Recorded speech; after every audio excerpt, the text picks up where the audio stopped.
দিনাজপুরের ঐতিহ্যবাহী জনপদ নবাবগঞ্জ উপজেলা ইতিহাস আর রহস্য ঘেরা এই অঞ্চলের বুকেই লুকিয়ে আছে এক প্রাচীন নিদর্শন অরুণ ঢিপি। সময়ের পরিক্রমায় বহু সভ্যতার পদচিহ্ন বহন করে দাঁড়িয়ে আছে এই নীরব সাক্ষী। চকজনিত এলাকার এই অরুণ ঢিপি শুধু একটি মাটির ঢিলা নয়, এটি এক অজানা অতীতের দরজা। স্থানীয়দের মতে বহু শতাব্দী আগে এখানে গড়ে উঠেছিল এক সমৃদ্ধ জনপদ। ঢিবির বিভিন্ন স্থানে পাওয়া গেছে প্রাচীন ইট, মৃৎপাত্রের টুকরো, যা ইঙ্গিত দেয় এটি সম্ভবত বৌদ্ধ বা প্রাচীন হিন্দু সভ্যতার অংশ ছিল।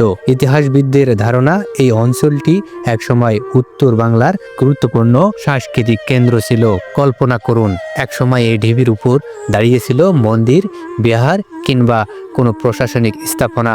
মানুষের কোলাহলে মুখর ছিল চারপাশ। কালের বিবর্তনে আজ সেই গৌরব বা ইতিহাস হারিয়ে গেছে। অরুণ ঢিপি এখন শুধু একটি অবহেলিত প্রত্নতাত্ত্বিক নিদর্শন। সংরক্ষণ আর গবেষণার অভাবে ধীরে ধীরে বিলীন হয়ে যাচ্ছে এই ঐতিহাসিক সম্পদ। যথাযথ উদ্যোগ নিলে অরুণ ঢিপি হতে পারে দেশের অন্যতম পর্যটন কেন্দ্র।